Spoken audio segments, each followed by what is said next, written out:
남전도의 등반대회가 11월 9일로 연기가 된다고 합니다.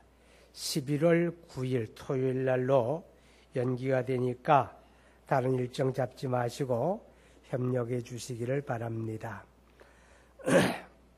오늘 오후 시간부터 30번째 사경회가 열리게 됩니다. 이번 사경회 주제가 뭘까요? 예?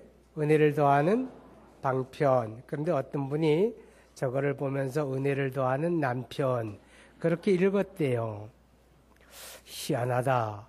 왜 은혜를 더하는 남편일까? 그 다음에 와서 보니까 자기가 잘못 읽었더래. 은혜를 더하는 방편.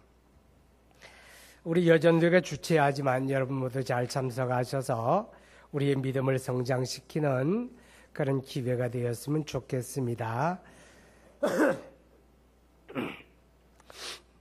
오늘 읽은 말씀 가운데 보면 14절에 이는 우리가 이제부터 어린아이가 되지 아니하여 사람의 속임수와 간사한 유혹에 빠져 온갖 교훈의 풍조에 밀려 요동하지 않게 하려 함이라. 우리 믿음이 성장해야 하는 이유를 그렇게 설명을 합니다.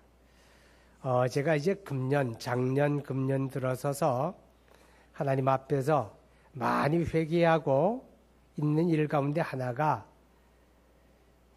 있습니다. 그게 뭔가 하면 그 이단 세력들이 바로하면서 뭐 신천지다, 무슨 안상홍 증인회다 이런 황당무계한 말도 안 되는 이단들이 나타나가지고 교회가 무너져요. 뭐 어떤 권사님이 이단을 만났는데 눈이 번쩍 뜨이고 귀가 열리더래요. 아, 이게 말씀이로구나.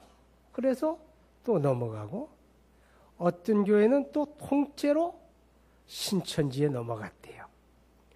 그런 이야기들이 주변에서 자꾸 들리는 겁니다. 곰곰이 생각해 봅니다. 뭐가 문제일까? 뭐가 문제일까? 결국은 설교자의 문제다. 설교자가 하나님의 말씀을 하나님 말씀되게 설교하지 못했기 때문에 설교 속에 생명의 주가 되시는 그리스도가 없는 세상의 허접한 이야기들을 가득 채워가지고 그걸 설교라고 했기 때문에 마치 거짓을 진리인 것처럼 가지고 다가오게 되면 맥도 추지 못하고 무너져 버리는 이 안타까운 모습을 보면서 제가 많이 회개할 수밖에 없었습니다. 여러분, 믿음이 그리스도 예수님에게 뿌리 내려야 돼요. 아멘. 그리고 그 믿음이 성장해야 합니다. 성장한 믿음은 흔들리질 않아요. 속지 않아요. 유혹당하지 않아요. 근데 믿음이 성장하지 못하고 어리게 되면 거짓의 유혹을 받습니다. 어린아이들을 유괴하는 죄는 죄 중에서 가장 악한 죄라고 그러잖아요. 근데 왜 어린아이들이 쉽게 유괴를 당합니까? 분별력이 없으니까. 이것이 옳은지 틀린지 나를 유한 것인지 나를 망하게 하는 것인지 분별이 없으니까 어린아이들이 사탕 사준다는 말에 미혹을 당해가지고 유괴를 당하는 거예요. 우리 믿음도 똑같습니다. 믿음이 성장하지 못하게 되면 말도 안 되는 말에 믿음이 흔들리고 무너지고 넘어지게 된다 하는 것이지요. 우리 신체의 성장은 몇 살까지 성장합니까? 보통 20세 이전에 성장이 다 마무리된다고 그럽니다. 우리 한국 사람들의 체형이 근래에 들어서 서구화된다고 그래요. 청소년들이 키가 부쩍 큽니다. 그리고 다리가 길어진대요. 점점 서구화된다고 그럽니다. 먹는 음식이 충분하니까, 영양을 충분히 공급받으니까. 그리고 문화가 좌식에서 의자 생활을 하게 되니까 청소년들이 점점 키가 커지고 다리가 길어지고 서구화된다고 그래요. 여러분, 우리 신체의 성장은 그렇다 치고 영적인 성장은 관심을 가지지 않아도 될까요? 우리 그리스도인들은 영적인 성장에 관심을 많이 가져야 돼요. 내 믿음이 어느 정도 되었는지, 이만하면 쓸만한지, 열매 맺고 있는지 자기 믿음을 날마다 점검하지 않으면 안 된다고 하는 겁니다. 여러분, 오늘 성경 한번 봐요. 13절에 우리가 다 하나님의 아들을 믿는 것과 아는 일에 하나가 되어 온전한 사람을 이루어 그리스도의 장성한 분량이 충만한 데까지 이르리니. 또 15절 봅니다. 오직 사랑 안에서 참된 것을 하여 범사에 그에게까지 자랄지라. 우리 믿음의 성장이 어디에까지 목표를 두어야 하느냐? 그리스도 예수님이에요. 예수님이 장성한 분량이 충만한 데까지 우리 믿음이 성장해야 되죠. 그렇다고 한다면 여러분 가운데서 나는 믿음이 이만큼 자랐으면 됐어, 만족해, 그럴 수 있는 사람이 있을까요? 아무도 없지요. 다 미숙합니다. 날마다 성장하고 있지만 그러나 성경이 요구하는 충분 조건에 아직 우리가 이르지 못했습니다. 예수님께서 이런 말씀을 하셨어요. 나를 믿는 자는 나의 하는 일도 저도 할 것이요 나보다 더 큰 일을 하리라. 여러분, 그 말씀 들으면서 읽으면서 어떤 생각합니까? 나를 믿는 자는 나의 하는 일도 저가 할 것이요 그보다 더 큰 일도 하리라. 사람들은 여기에다 여러 가지 해석을 덧붙입니다. 그러나 굳이 머릿속 안에서 여러 가지 해석을 덧붙이기 전에 오늘 저와 여러분의 믿음이 그리스도의 장성한 분량에까지 이른다면 그 말씀은 그대로 이루어집니다. 아멘. 근데 아직 우리가 성장하지 못했기 때문에 우리는 그런 믿음의 역사를 나타내지 못하는 것뿐이지요. 근래에 들어서 교회답지 못한 모습을 드러내는 그런 경우들이 참 많아요. 또 한국교회 대표적인 몇몇 교회들이 지도자들이 또 옳지 못한 행태를 보임으로 인해서 그것을 또 바라보고 많은 사람들이 실망하고 낙심하고 그런 거 보입니다. 여러분, 이런 문제가 왜 터집니까? 다 성숙하지 못해서 그래요. 미성숙의 문제죠. 우리 믿음이 그리스도의 장성한 분량에 충만한 데까지 자라고 성장하고 열매 맺는다면 그런 일들은 있을 수가 없는 일이다, 그 말이죠. 그래서 우리 믿음이 성장해야 돼요. 저와 여러분의 믿음이 성장할 때 나의 삶을 통해서 하나님의 영광이 드러나게 됩니다. 나의 믿음이 성장하면 할수록 우리 삶을 통해서 하나님은 선하고 복된 일을 이루어 가십니다. 아멘. 우리 믿음의 성장을 위해서 우리가 할 수 있는 일은 무엇일까 하는 문제입니다. 우리가 어떻게 성장할 수 있을까? 무슨 일을 하면 믿음이 성장할까 하는 문제를 살펴보기를 원하는 거예요. 어떤 사람들은 말합니다. 믿음은 은혜인데, 내가 예수 믿고 구원받는 게 하나님의 은혜인데 믿음이 성장하는 것도 하나님의 은혜지 내가 할 일은 없어. 무슨 내 노력이나 자기 의의를 하나님의 은혜에다 가미할 수 없지 않느냐? 그냥 내가 가만히 있어도 은혜라고 하는 건 때가 되면 성장할 만큼 성장하고 열매 맺을 만큼 열매 맺는 거, 그게 은혜 아니냐? 그렇게 이야기합니다. 여러분 생각은 어떠세요? 물론 우리가 예수 믿는 게 하나님의 은혜라고 하는 말은 맞습니다. 여러분이 예수 믿은 거 하나님의 은혜요. 제가 예수 믿은 거 하나님의 은혜입니다. 그렇게 믿으시면 아멘 해보세요. 분명히 하나님의 은혜가 아니면 우리 가운데 어떤 사람도 예수 믿을 수가 없습니다.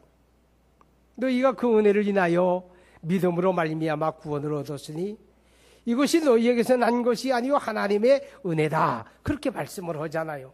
그러니까 우리가 예수 믿는 게 분명히 은혜인데, 그럼 은혜로 받은 그 믿음이 자라고 열매 맺는 일에 있어서 그럼 나는 아무것도 안 해도 되느냐 하는 문제입니다. 과연 그럴까? 자, 여러분 성경 한번 찾아보십니다. 고린도전서 3장 6절 봅니다. 고린도전서 3장 6절. 고린도전서 3장 6절 우리 같이 읽어봅니다. 시작. 나는 심었고 아볼로는 물을 주었으되 오직 하나님께서 자라나게 하셨나니. 아멘. 나는 심었고 아볼로는 물을 주었는데 하나님은 자라나게 하셨다. 자, 자라나게 하시는 분은 하나님인데 그 안에 그것보다 먼저 심고 물 주는 수고가 있었다 그 말이죠. 우리 믿음과 똑같은 겁니다.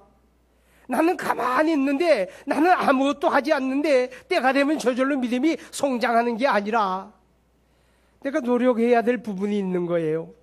씨를 심고 물을 주는 것처럼 내가 노력할 것을 할 때 자라나게 하시는 하나님이 우리를 자라게 하는 겁니다. 아멘. 그래서 예수 믿는 믿음은 하나님의 은혜로 얻었지만 그 믿음에 성장하고 열매 맺는 것은 하나님과 나의 공동사역이다. 이렇게 고백할 수가 있는 겁니다. 나 혼자 노력한다고 되는 건 아니에요.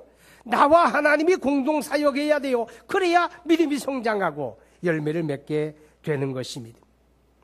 마가복음 10장 31절을 보게 되면 너희 중에 나중된 자로서 먼저 될 자도 많고 먼저 된 자로서 나중될 자도 많으니라. 예수님이 그렇게 말씀을 하셨어요. 어떤 사람은 믿음의 시작을 먼저 했는데 그 믿음이 자라고 열매 맺는 데서 오히려 뒤처지고 나중되고, 또 어떤 사람은 그 시작은 나중에 했는데 믿음이 자라고 열매 맺으면서 먼저 되더라. 그런 뜻이에요. 무슨 차이입니까? 노력의 차이지요. 자기 믿음의 성장을 소중하게 여기고 어떻게 하면 내 믿음이 성장해서 내 삶을 통하여 하나님의 영광을 드러낼까? 어떻게 하면 내 믿음이 성장해서 하나님의 거룩한 일에 쓰임을 받을까? 이렇게 관심을 가지고 믿음의 성장을 위해 노력하는 사람들은 나중 시작에도 먼저 되는 거예요. 그런데 어떤 사람은 뭐지, 예수 믿으면 됐지, 뭐 믿고 구원 받았으면 됐지, 성장은 별로 나하고 관심도 없어. 그래서 노력하지 않는 거예요. 그런 사람은 믿음의 시작이 일찍 되었다고 할지라도 성장과 열매 맺음에서 뒤처질 수밖에 없지 않느냐 하는 것입니다. 여러분, 은혜의 방편이라고 하는 말이 있죠. 우리 믿음을 더하는 은혜의 방편들을 흔히 세 가지를 이야기합니다. 그 중에 하나는 하나님의 말씀이에요. 우리가 말씀을 듣고 읽고 배우고 가까이 하고 그러면서 우리 믿음이 성장합니다. 그래서 말씀을 은혜의 방편이라 그래요. 두 번째는 성례예요. 성례. 성례라고 하는 말은 세례와 성찬인데 이런 성례전을 통해서 우리 믿음이 성장하는 거예요. 세 번째는 기도입니다. 기도 생활을 통해서 믿음의 성장을 경험하게 되고 하나님의 은혜를 체험하게 됩니다.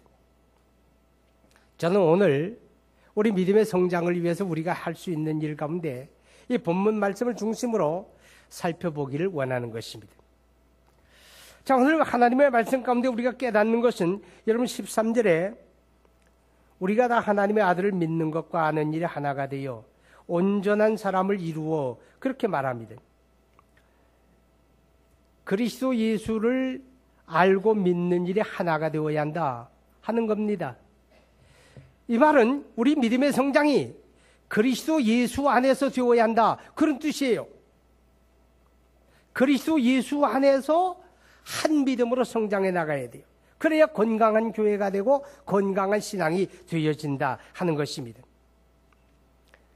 마태복음 16장 16절에 보면 시몬 베드로가 그리스도 예수님에 대한 신앙을 고백하지요. 여러분 다 아시죠? 시작. 그래요. 주는 그리스도시요 살아계신 하나님의 아들이십니다. 베드로의 이 고백은 그리스도 예수를 믿는 모든 사람들의 동일한 고백이 되어야 돼요. 이제 금년에 우리나라에서 세계교회협의회라고 하는 단체가 총회를 가지게 됩니다. 약자로 WCC라고 하는데 화장실이란 뜻이 아니에요. 세계교회협의회. 그 세계교회협의회가 이제 부산에서 열리는데 한국교회가 지금 둘로 나누어져 가지고 진보와 보수로 나누어져서 진보 진영에선 적극 찬성하고 환영하고 이 세계적인 총회가 우리나라에서 열리니까 우리가 다 참여하고 함께 하자 그러고, 또 보수적인 쪽에선 그 말도 안 된다, 우린 참여 안 한다, 우리는 그 자체를 반대한다, 그렇게 뭐 성명을 내고 그럽니다. 도대체 WCC가 뭐냐? 세계교회협의회가 뭐냐? 왜 반대할까? 궁금하죠? 왜 반대할까? 뭐 반대하는 이유가 있으니 반대하겠죠, 그죠?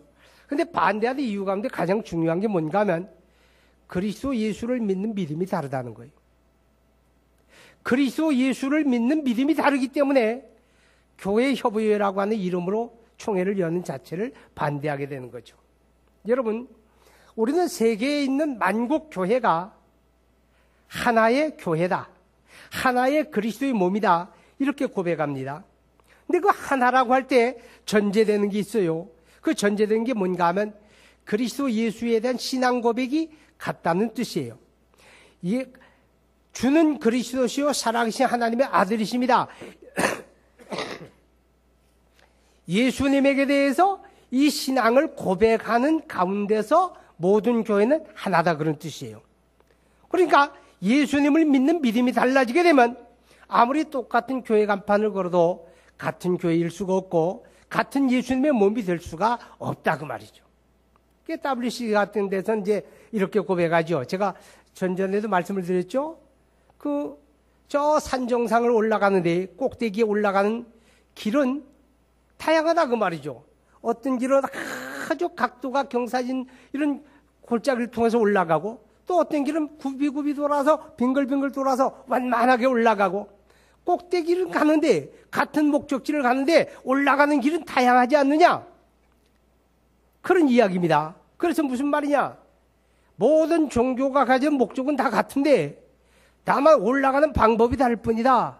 그래서 기독교의 그리스도는 예수고 불교의 그리스도는 석가모니고 또 이슬람의 그리스도는 모하메시고, 이렇게 각자가 각 종교마다 그리스도가 따로 있는 것이다. 그러니까 기독교에서는 예수 믿어 구원받고, 절에서는 석가모니 믿어 예수 구원받고, 이슬람에서는 마호메 믿어 구원받는 게 아니야.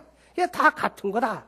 그러니까 서로 우리 종교가 제일 낫다, 우리 종교에만 구원이 있다, 이렇게 고집 부리지 말고, 그래서 사회가 그런 종교적인 갈등과 대립으로 인해서 어려워지면 안 되지 않느냐, 서로 존중하고 인정하고 평화롭게 살아가야 하지 않느냐, 이것이 바로 WCC 세계교회협의회가 가지는 이제 가장 중요한 모토예요.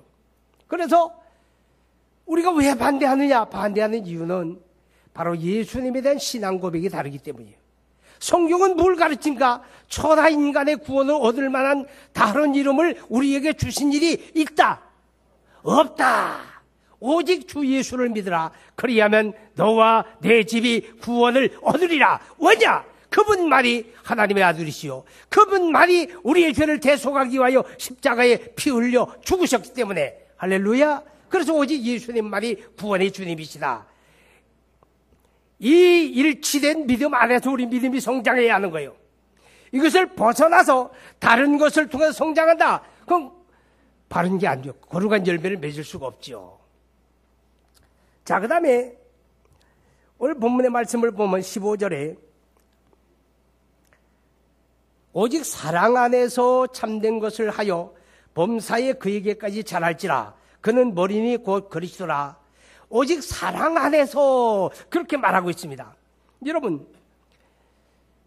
기독교 신앙의 특징이 뭡니까? 기독교 신앙의 특징은 사랑이에요. 우리 신앙의 표현이 사랑으로 나타나야 한다. 우리 신앙의 열매가 사랑으로 나타나야 한다, 그런 뜻입니다.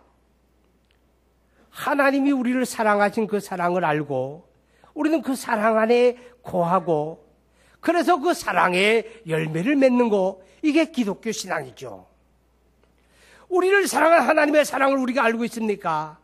하나님이 세상을 이처럼 사랑하사 독생자를 주셨으니 우리를 사랑한 하나님의 사랑, 우리가 하나님을 알지도 못할 때에, 우리가 아직 죄인되었을 때에 하나님이 그 아들을 우리에게 대속의 제물로 보내시고 그리스도 예수님께서 십자가에 피 흘려 죽으심으로 우리를 향한, 나를 향한 하나님의 사랑을 확증해 주셨느니라. 할렐루야. 그 하나님의 사랑을 우리가 아는 게 신앙이에요. 그리고 그 사랑 안에 거하고 그 사랑 안에 거하게 되면 사랑의 열매를 맺는 거지요. 이게 기독교 신앙의 특징이에요. 그래서 마태복음 22장 37절 이하에 보면 하나님을 사랑하고 내 이웃을 내 몸같이 사랑하라. 이것이 율법이요 선지자의 강령이라. 그렇게 말씀하죠. 내 마음을 다하고 목숨을 다하고 뜻을 다하여 주 너의 하나님을 사랑하라. 우리 신앙의 표현은 사랑으로 나타나는 거예요. 우리가 지금 하나님을 예배하고 있습니다. 하나님을 예배하는데 이 예배하는, 하나님을 예배하는 우리 마음가짐이 뭘까요? 하나님에 대한 사랑 고백이에요. 이 예배 자체가 하나님을 사랑합니다. 하나님을 사랑함으로 예배하고 사랑의 고백이에요. 여러분이 주일에 하나님 앞에 나와 예배하면서 헌금 드렸어요. 어떤 마음으로 드립니까? 여러 가지 마음일 거예요. 가장 중요한 게 뭡니까? 이 헌금은 하나님에 대한 사랑 고백입니다. 아멘. 하나님을 사랑합니다. 사랑 고백이에요. 여러분이 그리스도의 몸된 교회를 사랑하고 섬깁니다. 이 교회를 섬기는 것도 사랑 고백입니다. 하나님을 사랑합니다. 그 사랑으로 섬기는 거예요. 그러니까 우리 신앙은 사랑으로 표현되는 겁니다. 우리가 이웃을 사랑하잖아요. 이번 추석 명절을 맞으면서 어려운 이웃에게 우리 사랑 나눔 합시다. 그래 많은 사람들이 참여를 해 주셔서 감사해요. 그런데 우리가 이웃에게 물질을 나누어 주고 내 것을 나누어 주고 이거 다 사랑이에요. 그렇지만 가장 중요한 이웃 사랑은 뭘까요? 생명의 복음을 나누어 주는 겁니다. 그렇죠? 생명의 복음을 나누어 주는 거예요. 옷이 없는 사람에게 옷을 주는 것은 귀한 사랑이지만 그 옷은 영원하지 못해요. 얼마 지나지 않아 떨어지고 더러워지고 버리게 돼요. 배고픈 사람에게 먹을 것을 나누어 주는 것은 소중한 사랑이에요. 그러나 아무리 좋은 음식을 나누어 주어도 몇 시간 지나지 않아 또 배고파요. 그죠? 그런데 내가 믿는 그리스도 예수 생명의 복음을 나누어 주는 것은 영원한 사랑입니다. 그 영혼을 멸망해서 구원하는 거예요. 영원한 행복을 나누어 주는 거예요. 그래서 우리가 이웃을 진정으로 사랑하는 것 가운데 하나가 내가 믿는 그리스도를 그들에게 알게 하고 그래서 그들로 하여금 그리스도를 믿을 수 있는 기회를 제공해 주는 것. 그렇죠. 내가 누구를 믿게 하진 못해요. 그건 하나님이 하시는 일이고 나는 다만 믿을 수 있는 기회를, 복음을 알려주는 거죠. 이것이 바로 소중한 이웃사랑이다라고 하는 것입니다. 그렇기 때문에 기독교 신앙은 이기적일 수가 없습니다. 만약에 교회가 그냥 항상 우리끼리, 우리만 이렇게 생각하면 이미 교회로서의 가치를 잃어버리는 거예요. 예수 믿는 사람이 믿기 이전에도 나만 생각하고 자기만 생각했는데 믿음을 가진 이후에 믿음이 성장한 다음에도 자기밖에 생각하지 못한다면 아직 믿음이 어린 겁니다. 여러분, 믿음은 이기적이지 않습니다. 하나님을 사랑하고 이웃을 사랑하는 것으로 표현되는 게 기독교 신앙의 특징입니다. 자, 그 다음에 우리 영적 성장을 위해서 중요한 게 하나님의 말씀입니다. 아멘. 하나님의 말씀. 이 하나님의 말씀이 바로 우리 신앙의 근거가 되는 거예요. 여러분, 하나님의 교회를 섬기는 직분자를 세워요. 권사도 세우고 집사도 세우고 장로도 세우고 목사도 세우고 그리고 세례 줄 때 우리 하나님 앞에 신앙 고백하고 서약합니다. 그 서약하는 내용 가운데 첫째가 뭐예요? 예수님에 대한 신앙 고백이에요. 예수님에 대한 신앙 고백. 그가 하나님의 아들 그리스도 내가 믿음으로 구원받은 것을 믿습니까? 이렇게 물어요. 첫째가 그 고백. 그래서 두 번째가 뭡니까? 성경에 대한 걸 묻습니다. 성경은 하나님의 말씀이며 우리 신앙과 생활에 유일한 근거로 믿습니까? 이렇게 묻죠. 그러면 예, 아멘, 그렇게 받아들입니다. 기독교 신앙의 두 번째 죄송해요. 기독교 신앙의 첫 번째 특징은 사랑이고 두 번째 특징은 오직 성경에 근거하는 겁니다. 하나님의 말씀이 성경에 근거하는 믿음. 자, 왜 예수 믿는 믿음이 다를까요? 하나님의 말씀이 성경을 따라 예수를 믿으면 다 똑같은 예수를 믿는 거예요. 다 똑같이 주는 그리스도시요 살아계신 하나님의 아들이십니다. 이렇게 고백하는 거예요. 그런데 하나님의 말씀이 성경에 근거하지 아니하게 되면 다른 예수를 고백하게 되는 거예요. 예수님에 대한 신앙 고백이 달라지는 거죠.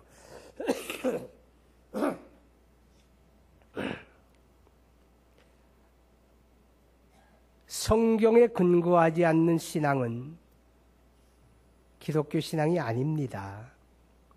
아무리 역사적으로 오랜 전통을 가진 신앙이라고 해도 성경에 근거하지 않으면 기독교 신앙 아닙니다. 자, 성경 한번 보세요. 마태복음 15장. 마태복음 15장 9절 봅니다.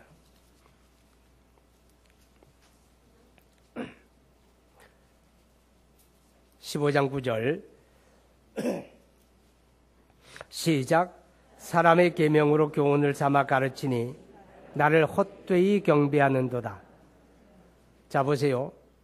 하나님하고 상관이 없답니다. 어떻게 믿으면 사람의 계명으로, 사람의 교훈으로, 사람이 만든 것으로 신앙생활하면 하나님하고 상관이 없대요.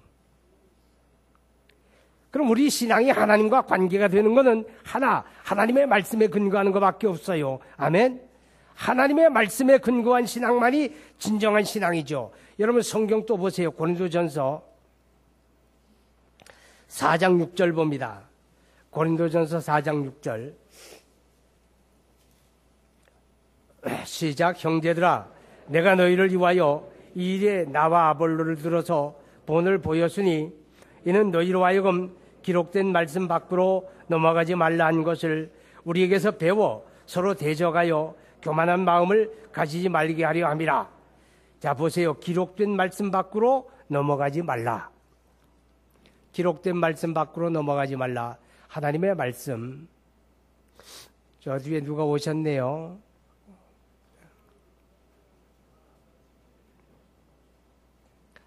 자, 기억하시기 바랍니다. 우리 신앙의 근거는 오직 하나님의 말씀인 성경입니다. 아멘. 성경 안에서 우리 믿음의 뿌리를 내려야 하고 성경 말씀을 통해 우리 믿음이 성장해야 돼요. 그래서 성경을 가르쳐 하나님의 말씀이라고 고백하며 동시에 믿음의 말씀이다. 그렇게 고백하는 거죠. 여러분 로마서 보세요. 로마서 10장 8절 한번 봅니다. 로마서 10장 8절.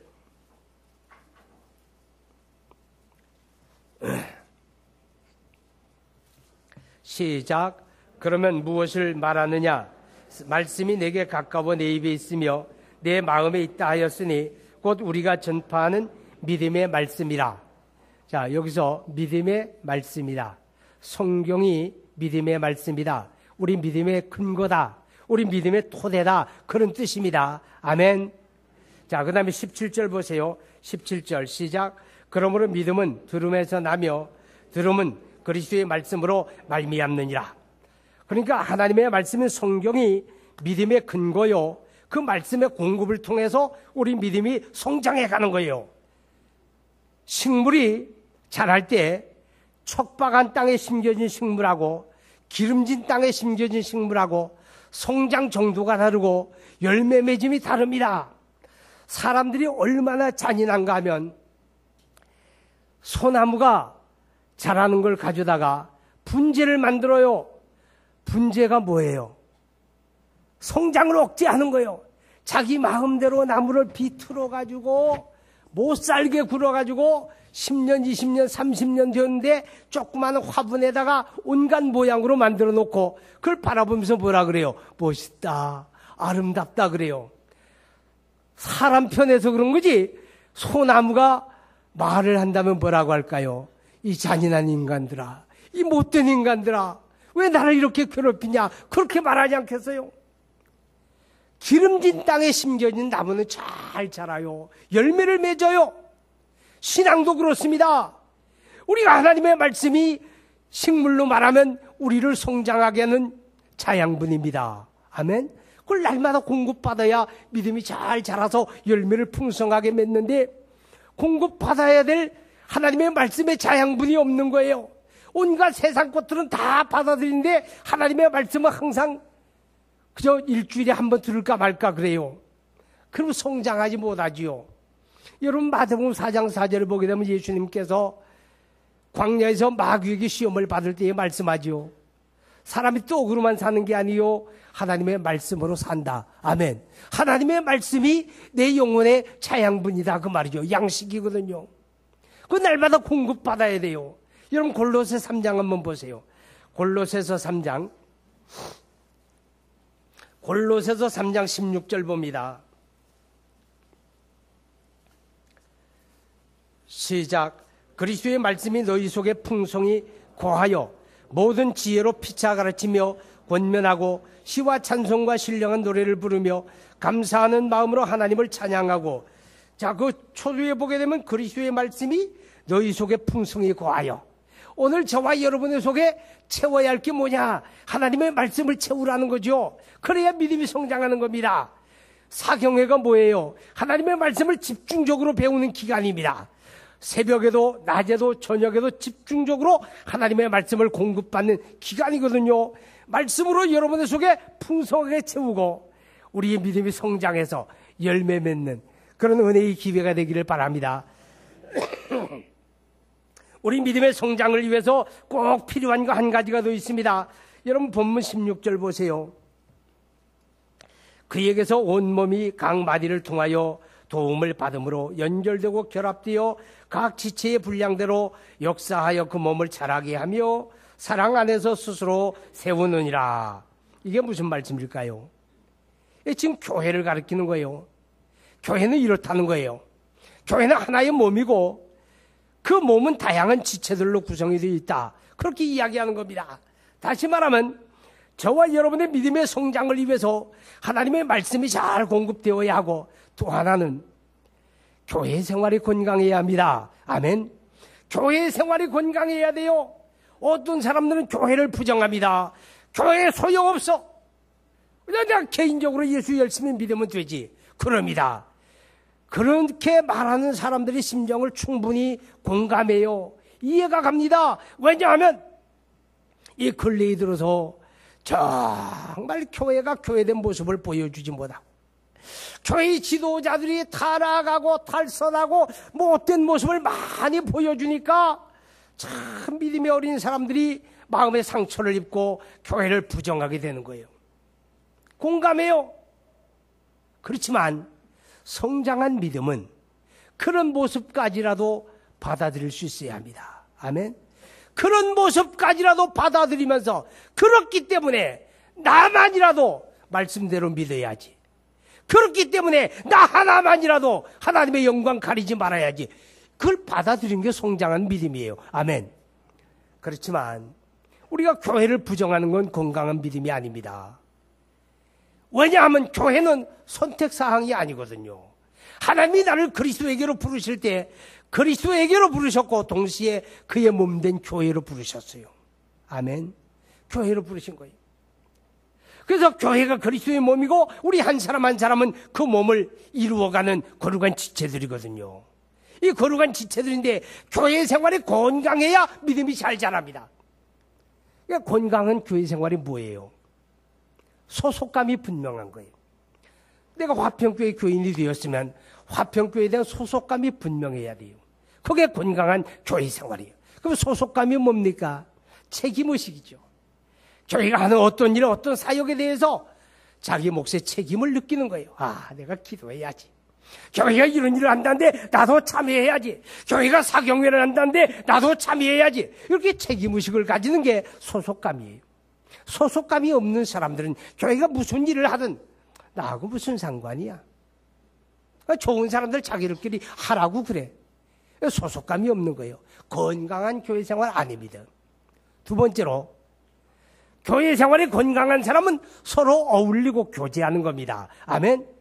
서로 어울리고 교제함이 있어야 건강한 교회 생활이죠. 우리 전체가 어울리고 교제하는 거 어려워요. 그래서 구역을 만들고 전도회를 만드는 거예요. 구역과 전도회를 통해서 우리가 서로 얼굴을 알고 어울리고 사귀고 교제하게 되는 거죠. 어떤 사람들은요, 그냥 항상 일부 예배에 그런 사람들이 들어있어요. 아무하고도 상관 안 해요. 한 15분쯤 늦어가지고 예배 슬쩍 와요. 말씀 듣고 축도하고 나면 벌써 없어서 싹 도망가요. 그런 사람 평생 믿어도요, 믿음이 안 자라. 믿음이라고 하는 건 거룩한 형제들이 서로 어울리고 교제해야 하는데, 어울림과 교제를 거부하게 되면 성장의 한계를 맞이하게 됩니다. 자, 세 번째, 건강한 교회 생활은 서로를 돌아보는 겁니다. 아멘. 서로 돌보는 거예요. 내가 믿음이 성장했는지 아직 어린지 뭘 보면 아느냐. 자기 믿음 하나 관리하고 자기 신앙생활 하나 지켜가면 된다, 이렇게 생각하는 사람은 아직 성숙한 사람이 아니에요. 믿음이 성장하고 성숙한 사람은 자기 신앙생활 잘 관리하는 건 물론이고 나보다 믿음이 어린 사람들을 돌아보는 거예요. 그래서 그 사람들이 믿음이 성장할 수 있도록 도와줄 줄 아는, 돌아볼 줄 아는, 이게 바로 믿음이 성숙한 사람이죠. 자, 여러분, 그래서 하나님의 교회 생활이 건강해야 믿음이 잘 자랍니다. 여러분, 믿음이 성숙해서 나의 삶을 통하여 하나님의 영광을 드러내고, 믿음이 성숙해서 하나님의 거룩한 쓰심에 합당한 일꾼으로 쓰임받는 그런 복된 삶이 되시기를 축복합니다. 기도하십니다. 거룩하신 아버지 하나님, 하나님의 은혜와 사랑을 감사합니다. 오늘 복된 날 우리에게 허락해 주시고 거룩한 말씀을 통해서 우리를 인도하심을 감사드리며, 하나님, 우리가 믿음이 성장하기를 원합니다. 그리스도의 장성한 분량이 충만한 데까지 성장하기를 원합니다. 하나님, 그리스도 예수를 믿는 믿음 안에 성장하며 하나님의 말씀 안에 성장하며 거룩한 교회 안에서 믿음이 성장하여 하나님의 영광을 드러내는, 하나님의 거룩한 역사의 쓰임을 받는 복된 하나님의 권속들 다 되게 하여 주옵소서. 이번 사경회가 나의 믿음의 성장을 촉진하는 그런 기회가 되기를 간절히 원하고 예수님 이름으로 기도하옵나이다. 아멘.